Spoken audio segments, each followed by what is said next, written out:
Why do we need an office? We're perfectly good at being able to communicate with each other. It also brings in an element of that multiculturalism. It means we can bring in people from everywhere, from all around the world, from all around the globe. It's not just about what I can bring to that organisation, it's about what that organisation can bring to me. Value stream management is the ultimate bringing together of business and IT. Everybody who comes to work for GitLab feels a sense of belonging, a sense of community, a sense of duty as part of that organisation. Welcome back to another episode of the DevOps Dialogue. Today I'm joined by Stephen Walters, who's a field CTO at GitLab, a company that needs no introduction to anyone in this field, I'm sure. Stephen, welcome, pleasure having you here.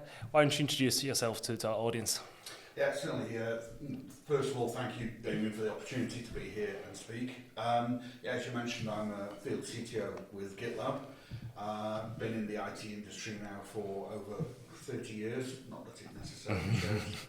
And I've probably covered so many fields. The way I like to describe it is, I think I've probably performed every role in IT except for a network engineer, and that's because they just speak a completely different language that I don't understand. GitLab is a fascinating company with over 2,000 employees spread across 65 countries or so. You're the world's largest all-remote company, definitely a pioneer of remote working, and there's a lot other companies can learn from you. So how does one go about building such a large and influential company completely remotely? It's quite a success story, really. It astonishes even me, because when you think that the company started back in 2012. It was just a very small organisation. The very first corporate get-together, there were just 37 employees, and they met together over in the US, a small group. And it's just iteratively grown from there. The first real product, GitLab CI, was around about 2014 that came out. And as the product has naturally grown, so the company has naturally grown around it. And as you say, it's always been an all-remote organisation. It's been something that's built into the culture of the organisation, and the way it's just naturally grown over that time. I think a really good phrase that I've seen a couple of times on the GitLab website is, we're not about culture fit, we're about culture add. So everybody who comes into the organisation adds a bit more to the culture as we develop.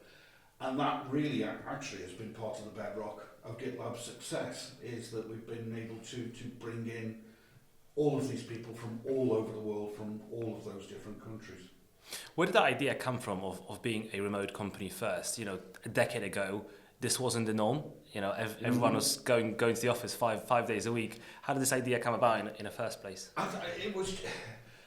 It came from Sid and the other founders. It was just a very early idea that, why do we need an office? We're perfectly good at being able to communicate with each other. All of the original founders, they came from geographically different regions.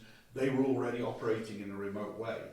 And it has just developed from there. Now, that's not to say that it was necessarily perfect. Nothing ever is. It is something that has iteratively grown over time, and it's something that we've developed and it's become second nature to the organisation.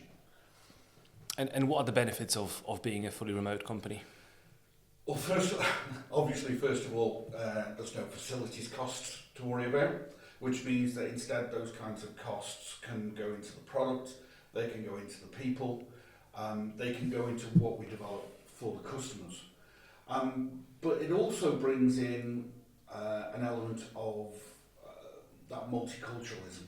It means that when people come on board, they don't have to be centred around a particular office or a particular geographical location. It means we can bring in people from everywhere, from all around the world, from all around the globe, different cultures, different ethnicities, different diversities, different backgrounds. And they can bring with that their knowledge and their expertise.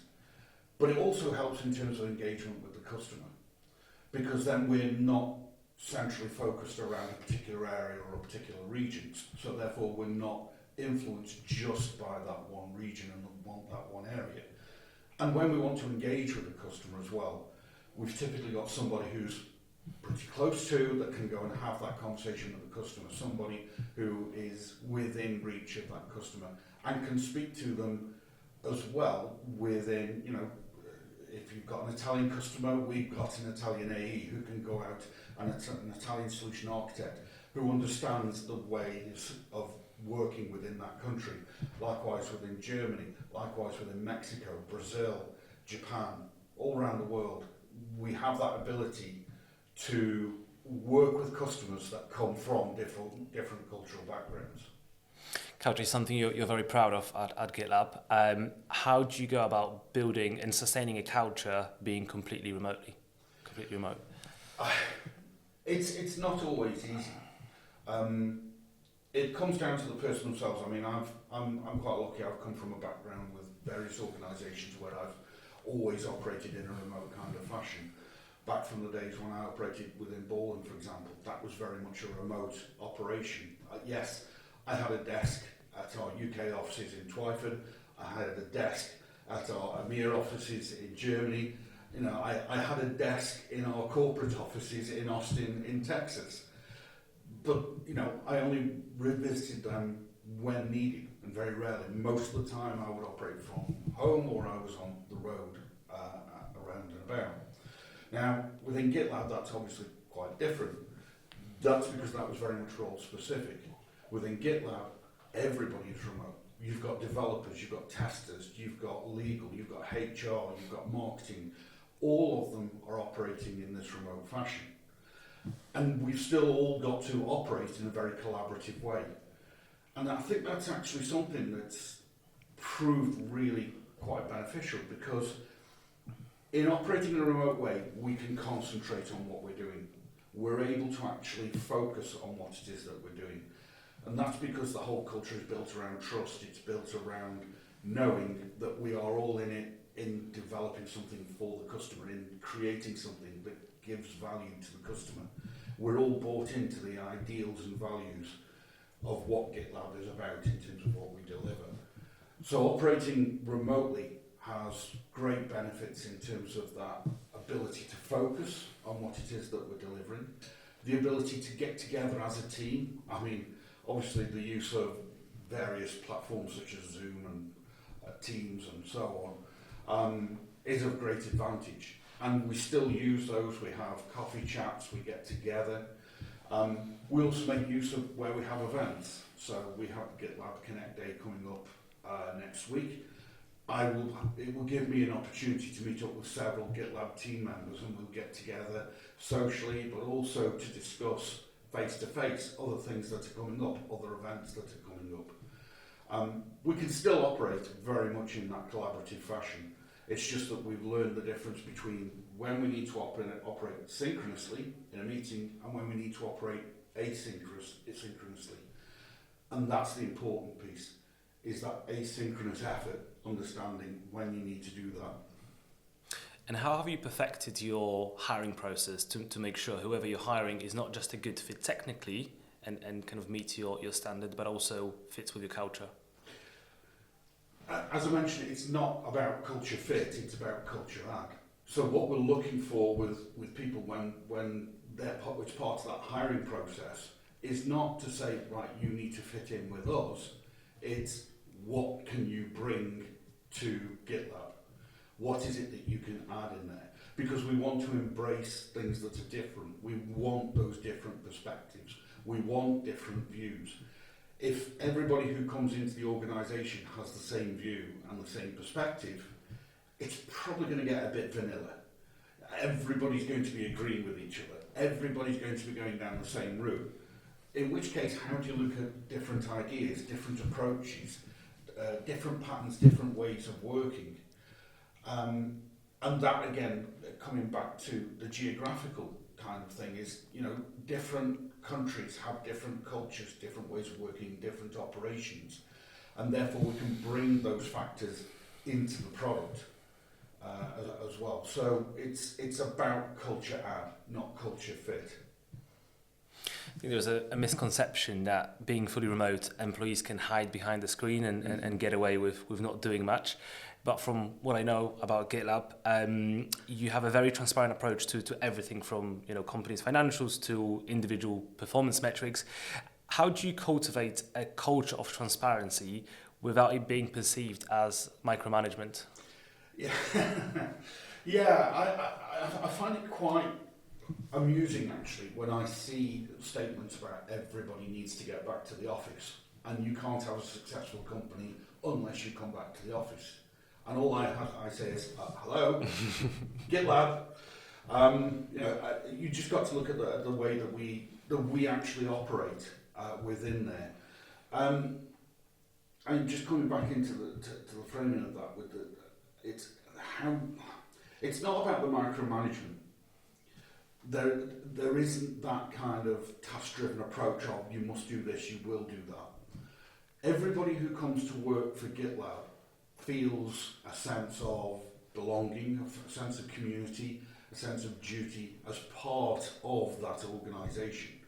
We're not under pressure to, you must do this by this time and do it now, and somebody is watching over your shoulder. There is a natural belief that, hey, I want to do this. This is important to me. When I joined, it was very much a case of, right, what do you want to do? What do you see as being value add and that you're bringing into the organisation? And I think that is a key thing, is that we as people who work at GitLab are managers of ourselves. We are managers of our own time.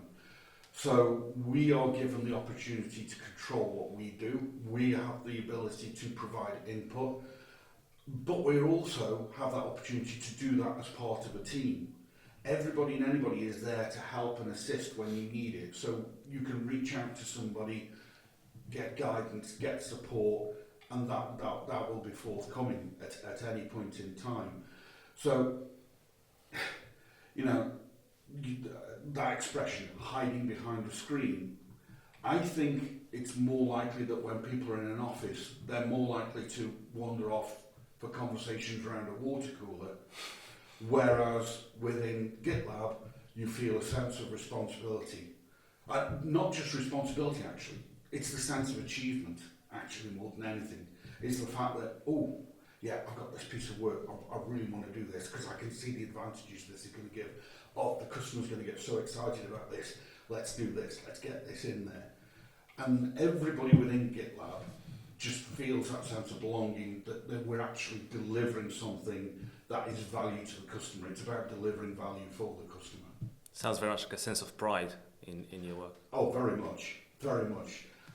I can't think of anybody within GitLab who is not so proud to actually work for GitLab, who loves working there. I do.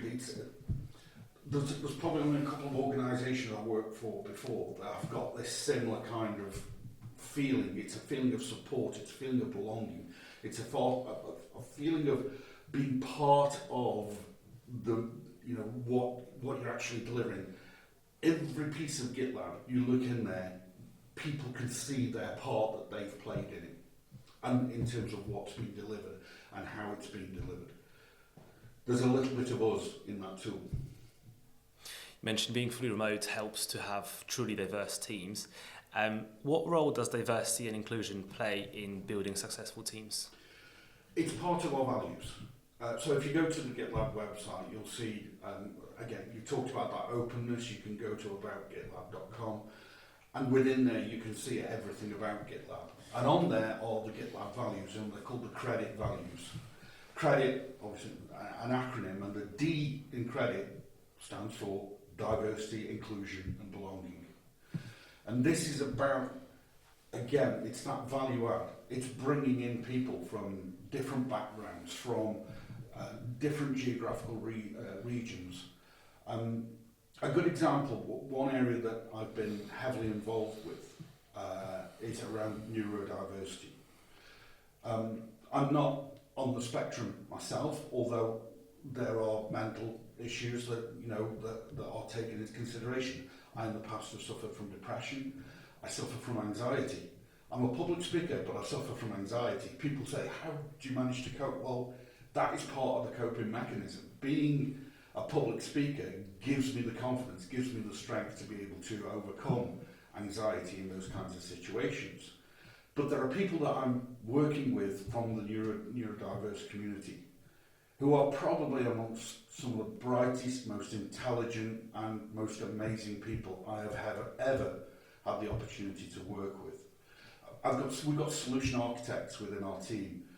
They're just so fun to engage with. They're just so full of energy. They're just so full of passion. They really understand what it is that they're delivering, and they're really focused on delivering that, not just for themselves, but for GitLab and for the customer. And working with those people, and they're very open and talk about neurodiversity, and it helps in terms of the education, I think, for everybody.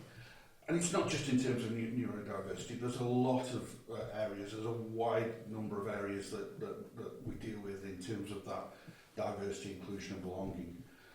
But I think that's a good example with the neurodiverse community, is that they're part of that group, and they are a brilliant example of the value add that they bring into GitLab and the GitLab culture.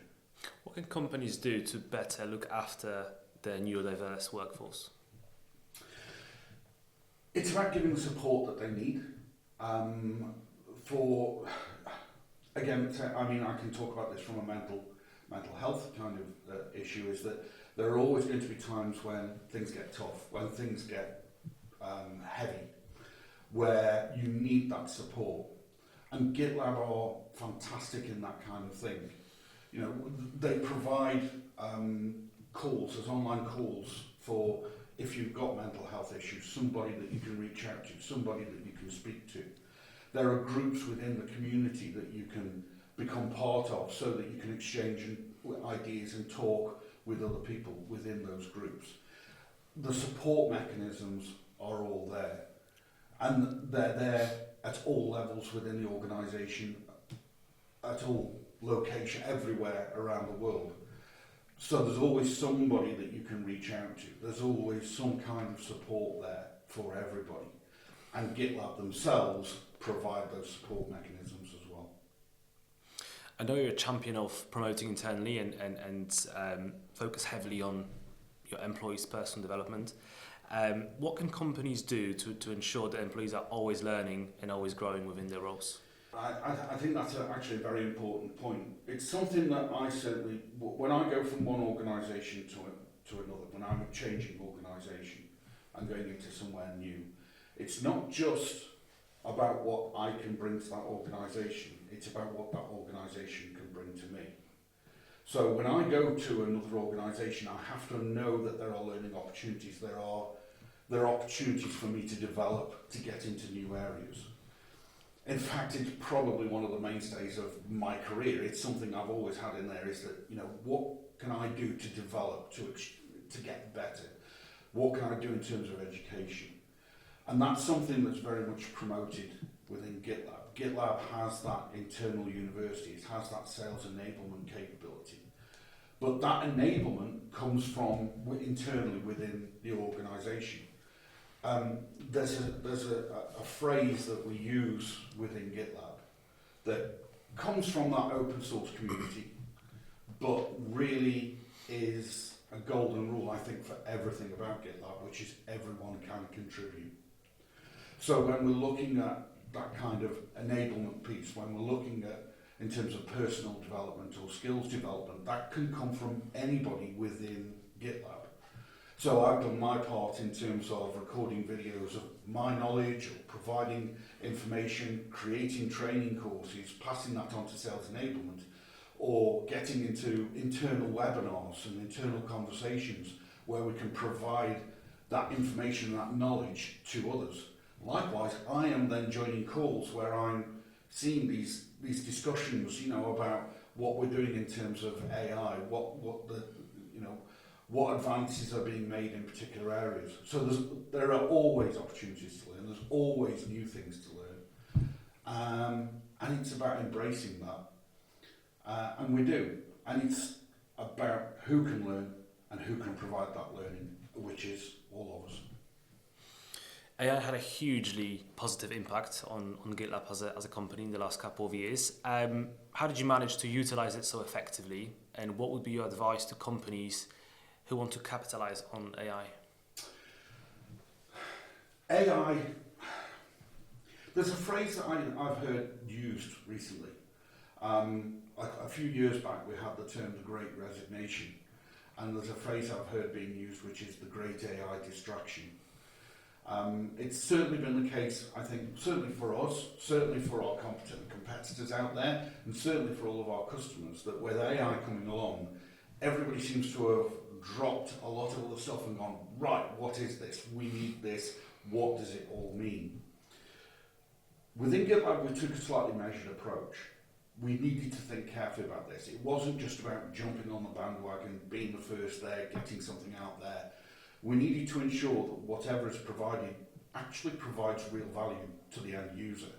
You know, it's all well and good having ChatGPT, AI bots out there which go off and create funny pictures and scripts and so on.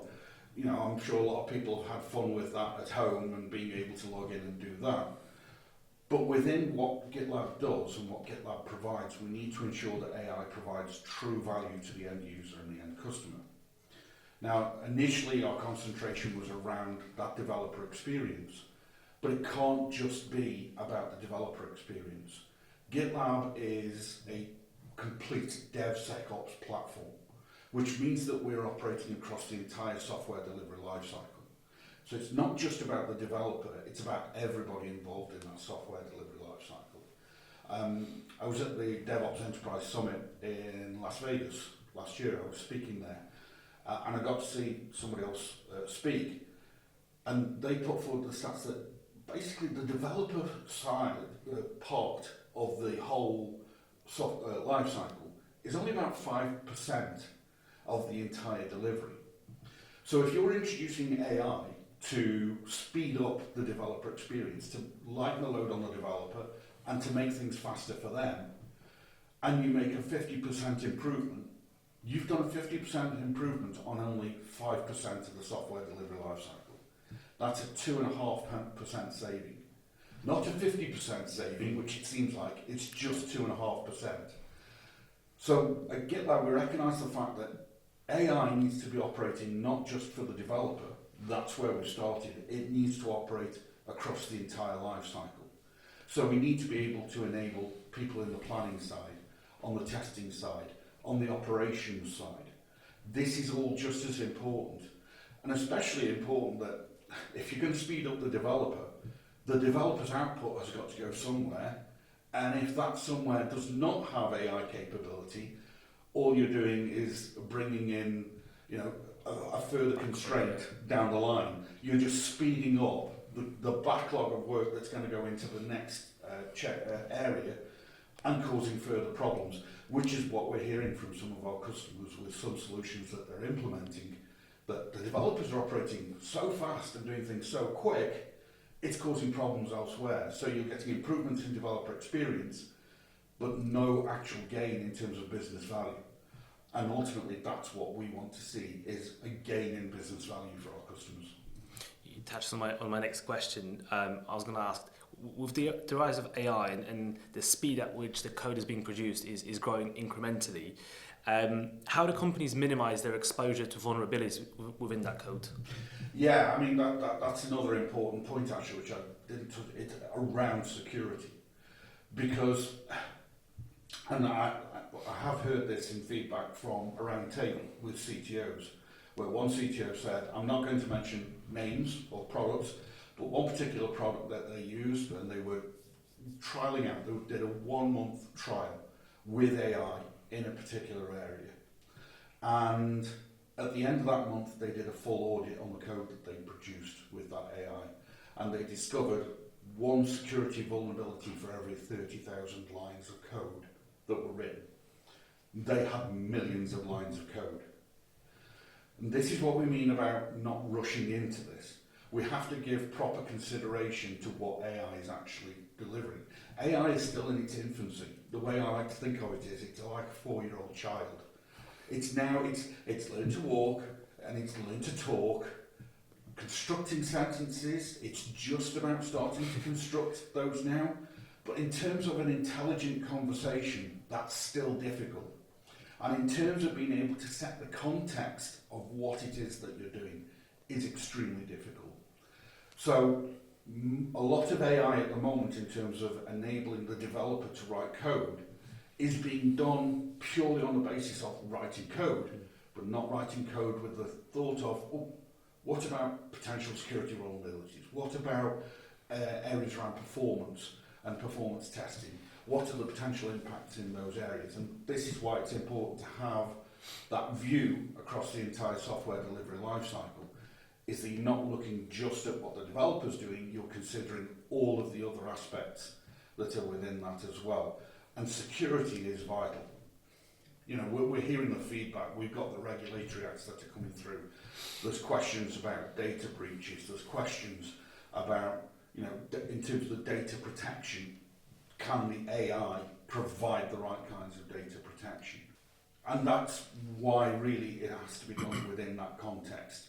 You know, you have to have a measured response and ensure that AI is being used around security vulnerabilities as well as it is around developer experience. And within GitLab, that's something we're doing. We're out there in beta with, I think the security vulnerability piece actually is quite remarkable. You know, it's that ability to scan the code and tell you, oh, I found a security vulnerability, but not just that. Here's where it is, here's what the potential impacts are, this is what it's known to do, and here's a way in which you could potentially correct it.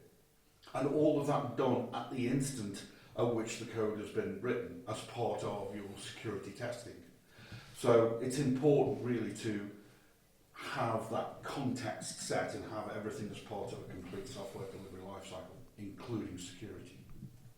Apart from security, are there any other concerns or considerations that companies should keep in mind with regards to AI? Obviously, there's a lot of regulations that are coming through. The EU regulation, EU AI regulation act has come through. Within the US, there's regulatory acts that are coming through as well. So there needs to be a lot of very careful consideration about what's being done in that particular area. Within GitLab, we're very much a data privacy first approach.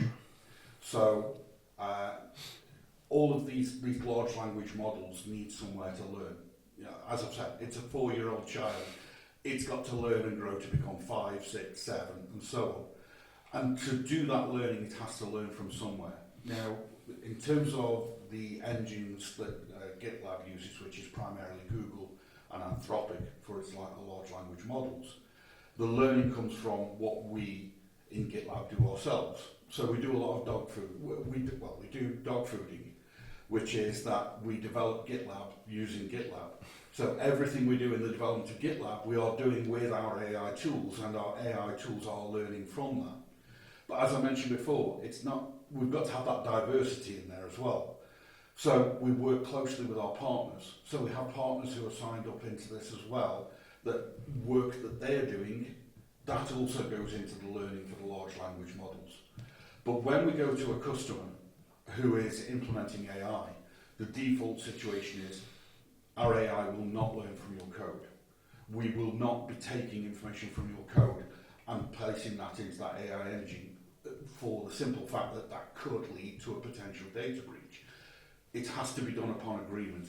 So it's on agreement from them that they're happy for it to be learned, and only in that situation do we turn on that capability to learn from the code. Security is at the heart of everything you guys do at GitLab. Do you see any new trends emerging in cybersecurity, and how are they impacting businesses? Regulatory is going to be a huge impact. So regulation and compliance are huge factors in this. So the introduction of things such as policy as code, having those compliance built into the life cycle is vitally important. And AI is going to provide an important aspect to that as well. That ability to bring in and recognise potential compliance issues is going to be especially important. There's not just the EU AI Act, there's things like the UN, for example, are bringing in regulations within the automotive industry.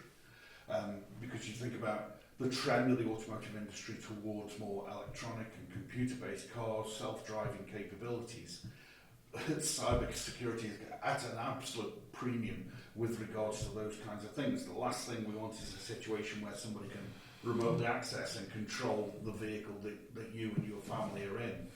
So I think in terms of cyber security, I think that compliance and that regulatory requirement, but I also think a lot around the maturity of the AI. I mentioned that, you know, it's like a 4-year-old child. It's going to very quickly develop into a 7 or 8-year-old child, which means that, you know, what's that one question that every child starts to ask that gets annoying after a bit? Why? You're going to start getting into that situation of AI starting to understand the question of why and asking the question of why. And in that situation, we as humans need to be able to respond in a way that is going to be a forthright, correct response for an AI to actually respond to. For the last few years, you've been on a mission of promoting value stream management. In simplest terms, what is value stream management and why is it important? Value stream management is actually something that's been around for over 100 years. It was the basis for Ford's manufacturing line. It was the basis behind the Toyota production system.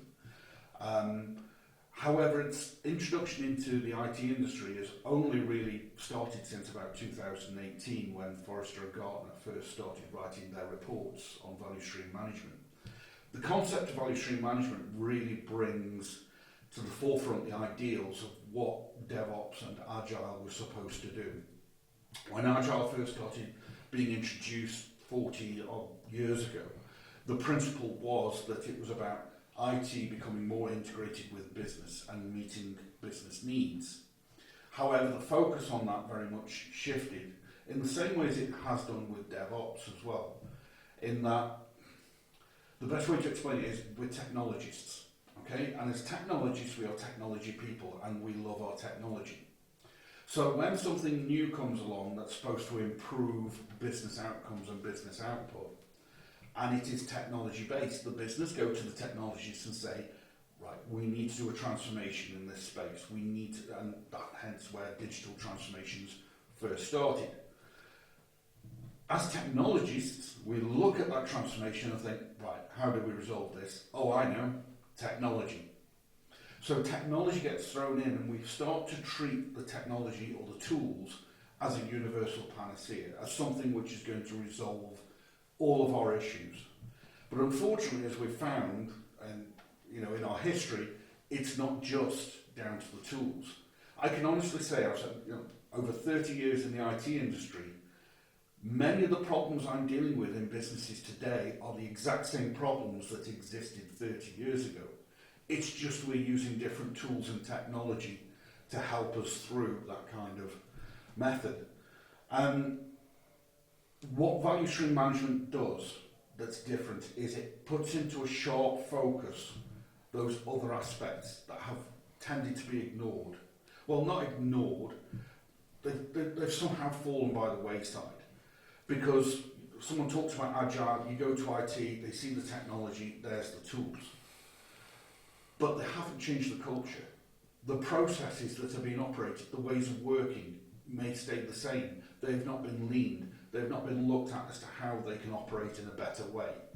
And the same is true with DevOps. DevOps and DevSecOps conversations that we were having 10 years ago would start at the business level, and it would be a business level discussion. You go to somebody at an executive level, business level, and start talking about DevOps and DevSecOps, they'll pass you to the head of IT because they see it as an IT issue, not a business issue. This is where value stream management is very different. Value stream management is the ultimate bringing together of business and IT. 30 years ago when I first started in this industry, IT was a small department made up of 6 or 7 people who, you know, were a nice to have, which showed you were an advanced organisation. Whereas 15 years ago, IT was now a big support team. There was a large team within there, but it's still separate from the business. They were still very much siloed between the two.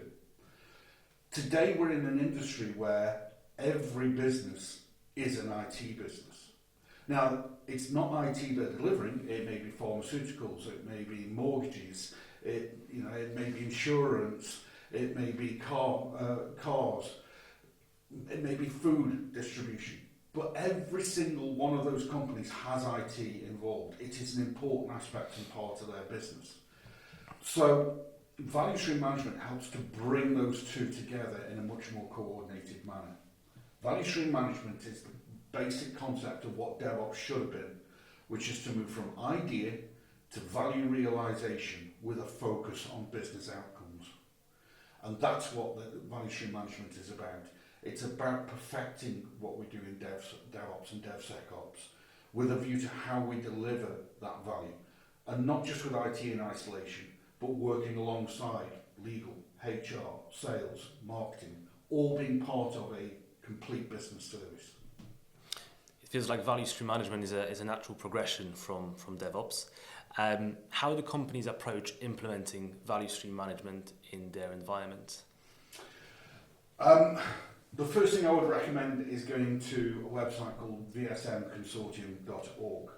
So the Value Stream Management Consortium is made up of several organisations. There were some original founders, others have got involved, and it involves influencers from all over the world who come together and put their ideas around value stream management. Now I say go to there because they produce a State of Value Stream Management report every year, which provides the background on where we are with value stream management.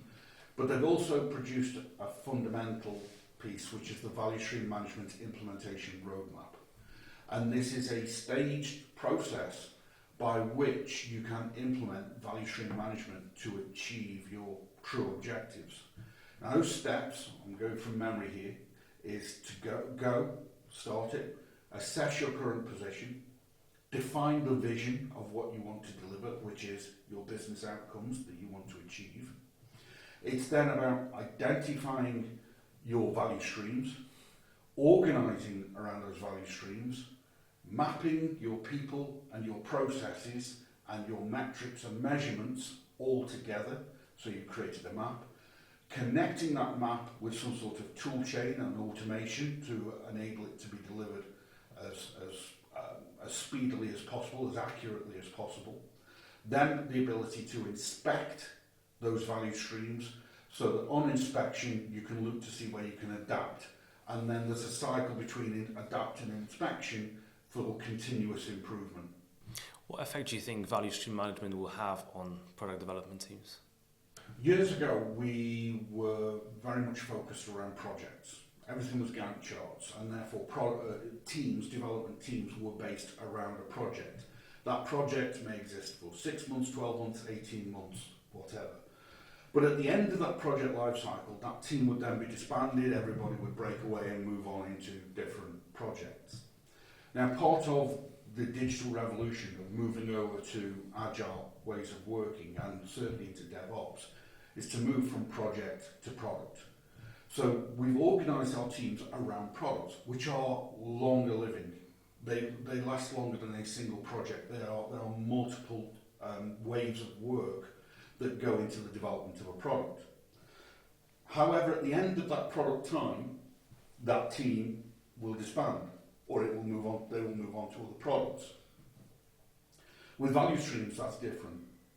Value streams are typically based around potentially business services or particular value outcomes that you want for that business. So therefore, that can be the lifespan of multiple products. You may move from one product to a different product to support a value stream, but that value stream still exists. So value streams are even longer living than products. So in terms of product teams, we're talking about they've moved from project to product. Now we're potentially moving from product to value streams and organising around value streams. Now that's potentially fairly simple at the moment. You might build your value stream around your product, but then have consideration that when the next product comes along, that team remains in place for whatever the next product is that replaces that previous product, or however that changes or morphs according to what the business need is. The DevOps movement has taken a bit of time to take off, and there was a fair bit of resistance at the beginning, especially from the more traditional industries. How do you get people and companies bought into the VSM movement? Yeah, I mean, 10, 15 years ago, I remember going into various seminars or into various trade shows, and the one question that everybody would ask is, what is DevOps? Because back then there was a lot of confusion about what DevOps actually was, because everybody wanted a singular answer. Unfortunately, the answer was there is no one definition of DevOps, because DevOps is different for every organisation. It's based around your culture, your ways of working, what it is that you're delivering, the tools that you're actually using. And that's why it took some time for DevOps to actually take off. Now, we're fortunate to a certain extent with value stream management in that many organisations potentially are already doing it, just not within their IT industry. So you look at people within supply chain, within manufacturing, they are potentially already doing value stream management in terms of the delivery and creation of their products or the delivery of their actual products. So we have a certain leg up there in that situation. The problem is that the IT industry itself needs to mature and understand what value stream management actually means. And to maybe not get lost in the focus of, oh, it's just about delivering this tool. Because it's more than that. It's, that implementation roadmap is set up in a very specific way, which is to identify the value streams, organise, map, and then connect. Which means that it's, first of all, it's about the people, then it's identifying the processes that those people, the ways of working that they do, and then it's about setting up the tool to follow what the people do and how the people actually work. Always been a premise of Agile and always been a premise of DevOps, never fully implemented because everybody wanted the tool and everybody dived in with the tool first and then retrofitted everything later on. With value stream management, you don't have that luxury. So that's something that the IT industry, I think, has got to adapt and learn to, is to understand that the tool, the technology, has to be answerable to the people and the process, first of all. It's understanding what the outcomes are and how that's going to be delivered. That is the first hard hurdle. But the fact that many industries already practice this, I think, will help in terms of the business knowledge and the business perspective. I think the biggest problem that faces us as an industry in terms of value stream management is just value stream management awareness. What it actually means and what it can actually deliver. I mean, in simplistic terms, there was a value stream management conference a couple of years ago. Boeing implemented value stream management and accidentally saved themselves $25 million a year just by implementing value stream management. That's not what they were trying to achieve, but they did it. And sometimes it can be simple lessons learned like that, simple things like that can help to get people over the line.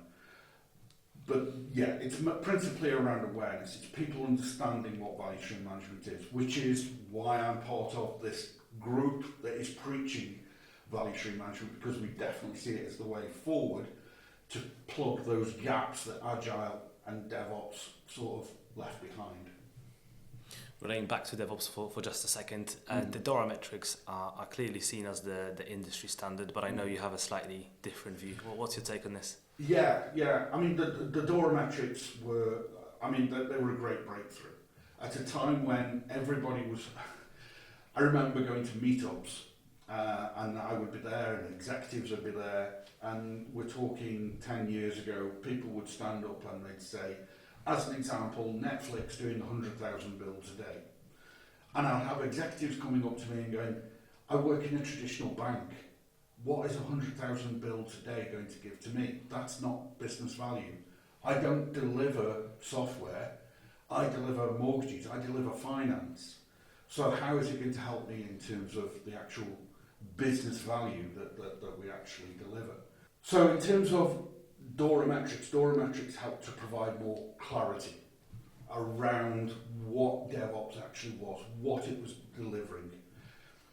The thing is with those DORA metrics, though, is they're a measure of the flow. They're a measure of how you deliver software, which is great. That's what a lot of organisations want. They want to deliver efficiently. They want to ensure they're delivering quality and they're delivering that with speed. But that doesn't tell you what you're delivering. I could be delivering something where the MTTR, the mean time to recover, is so quick that the customer doesn't even realise we've had downtime. But if the customer doesn't care, it doesn't help you. The change failure rate could be so low that the quality is impeccable. It's brilliant. My time to deployment, my lead times, the time that it takes me to deploy, is exactly how fast the business want to do it. All of my DORA metrics could be hitting all the green ticks. But if what I'm delivering is not what the customer wants and does not deliver value to the customer or for that business, it's worthless. So DORA metrics are great in terms of measuring how, along with other metrics other flow metrics you can get in there. But it doesn't measure what. And that's where things like value realization metrics come in, which are part of, I'm taking back to value stream management. They're things like not just profit and loss and revenue, it's also about things like net promoter score, visitors, reviews. These are important business metrics, to determine your outcomes, whether you're actually successful, whether you're achieving as a business what it is that you want to achieve. So measuring the how and measuring the what are two very different things. There can be correlation between the two, but concentrating on just your DORA metrics and getting your DORA metrics just right does not necessarily guarantee you business success.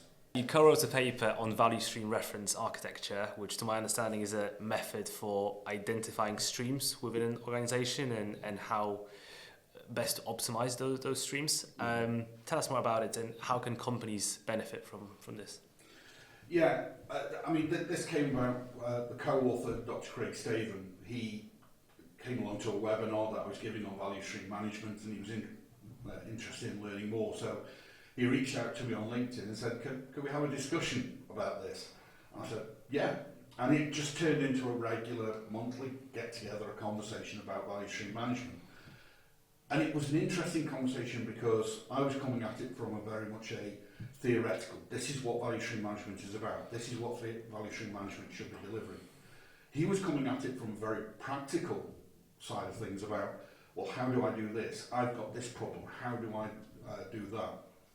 And from that we started to theorise and started to look at potentially some of the issues and problems that exist today. And we identified very specific problems, even with the value stream management implementation roadmap, about, well, how, the fundamental one, that roadmap, how do you identify a value stream? What is a value stream? He got an organisation where they followed the rules of DevOps.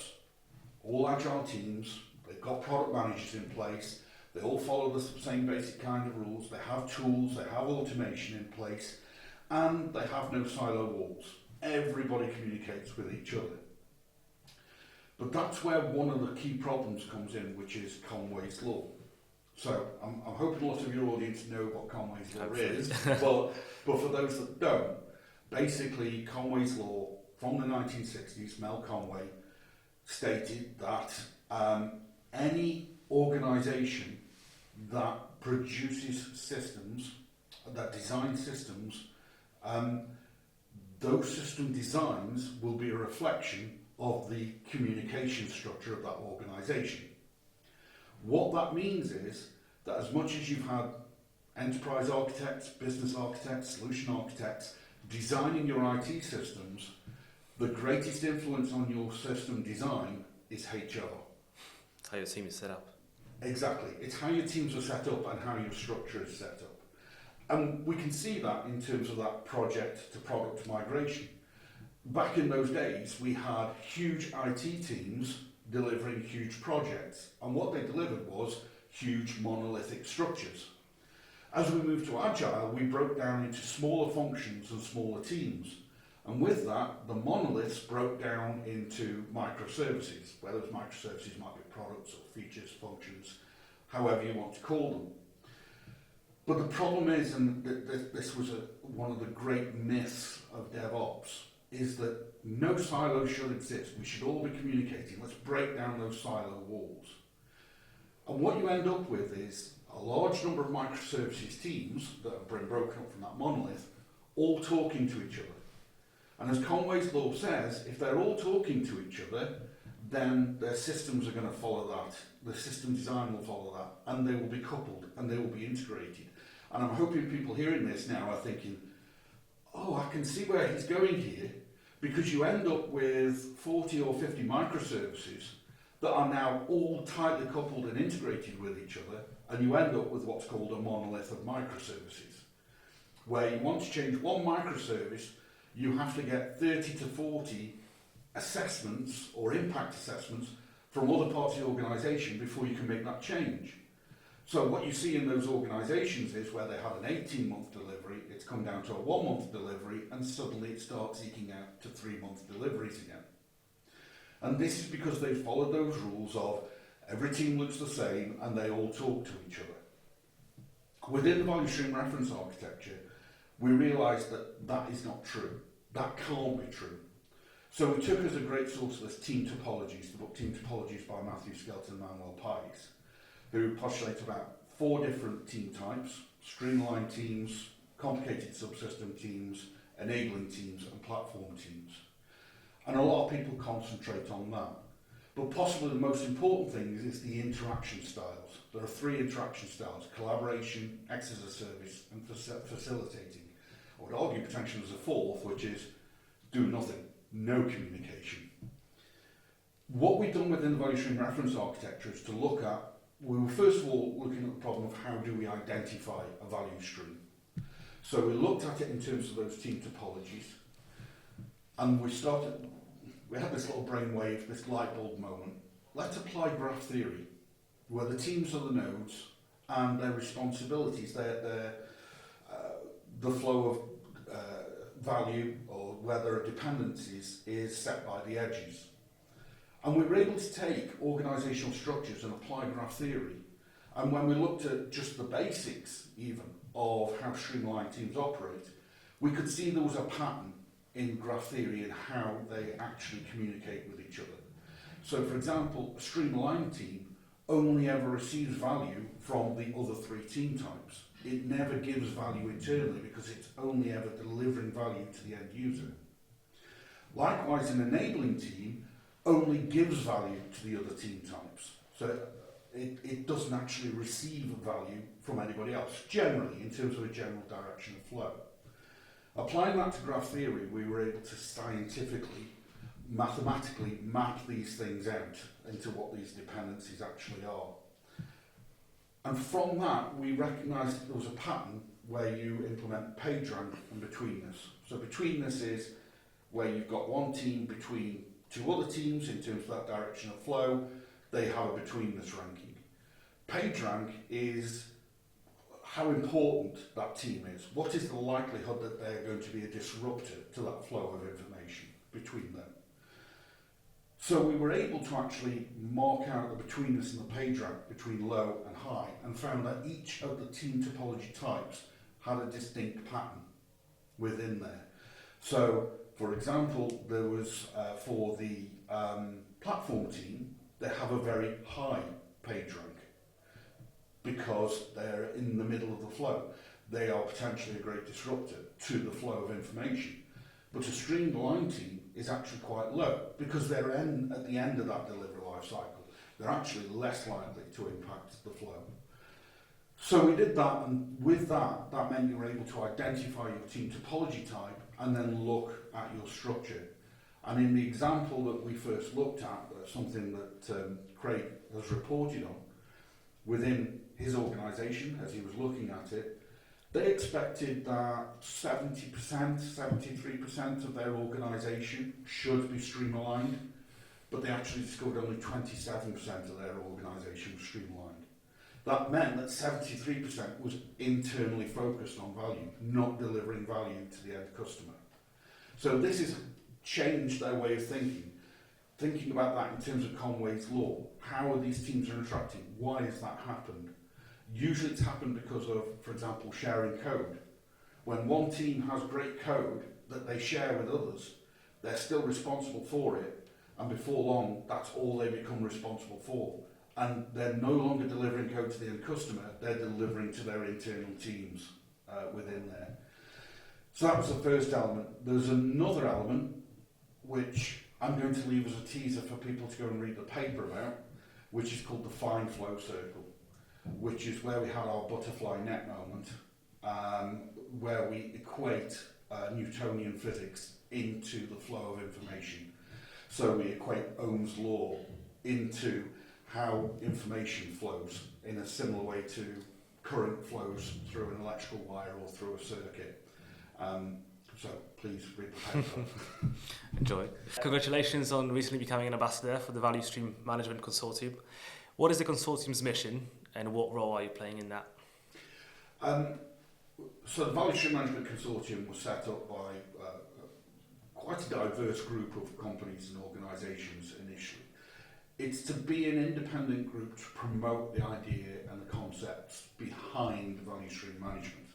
So if you go to the website, you'll see a lot of blogs, you'll see training courses and training materials, you'll see articles and information, and you'll see thought leadership pieces from various people, various members of the community. Now those members of the community come from those organisations and companies, but they come from that diverse region all over the world, all over the globe. So you can, organisations, companies can be members of the Value Stream Management Consortium, but individuals can be members of that consortium. And that's where I started from day one when the consortium was set up. I became an influencer within the Value Stream Management Consortium.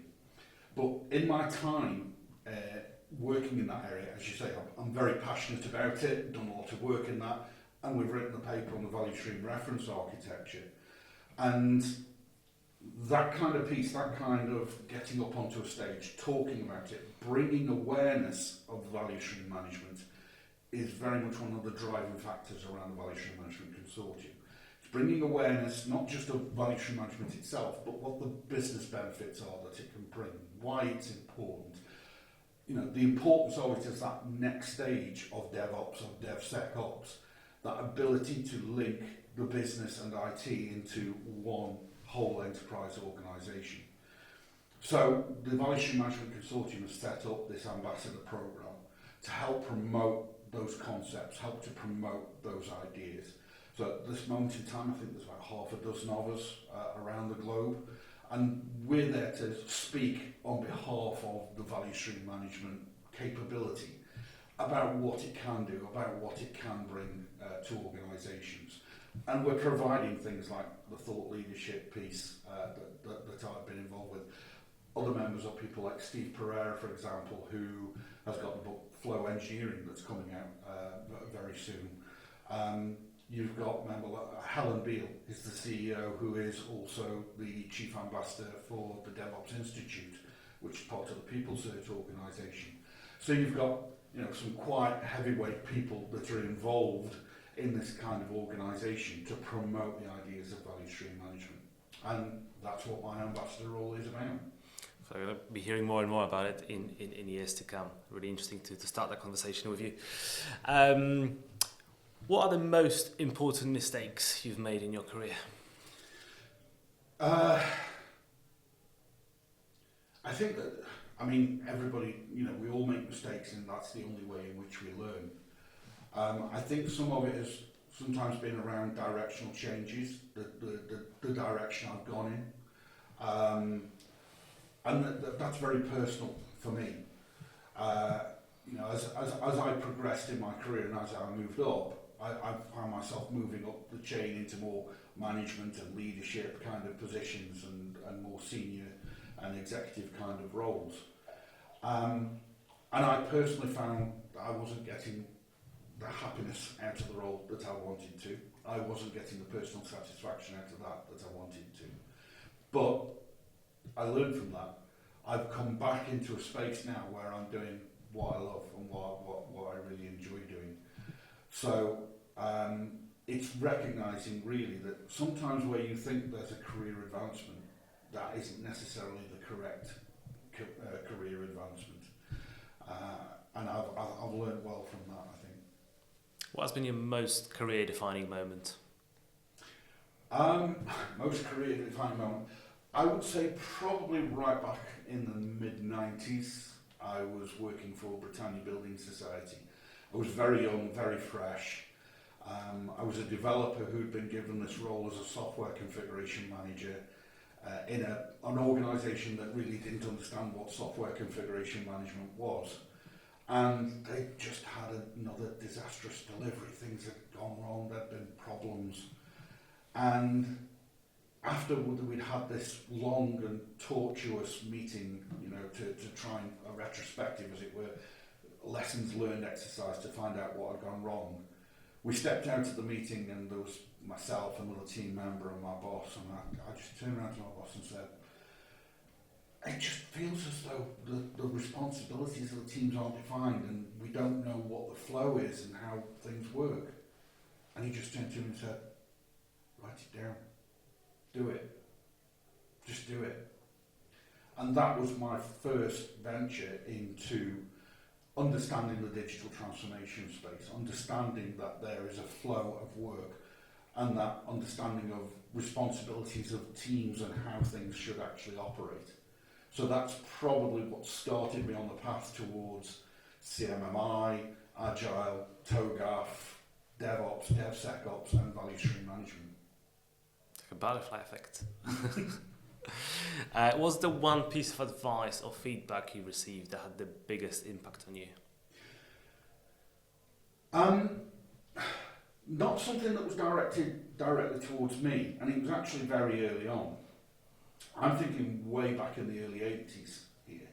Now, back in the early 80s, the mega stars of sport, the millionaires of sport, weren't in a Premier League that didn't exist yet, or in football or rugby or anything like that.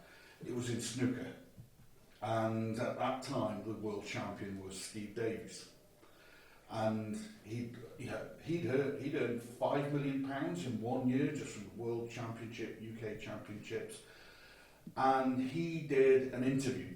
There was a magazine article written about him. I can still see the picture of him sat on a sports car and so on. And there was a statement that he made in that interview which struck me. I was only probably about 12 or 13 at the time, but it's something I've always carried forward since then. He said, I'm such a lucky guy.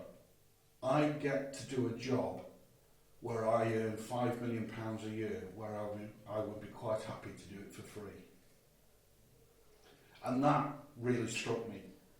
If you can find a job where you'd be happy to do it for free, you enjoy it that much, and yet you still get paid good money for it.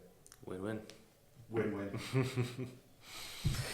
And what advice would you give to junior engineers at the beginning of their career? At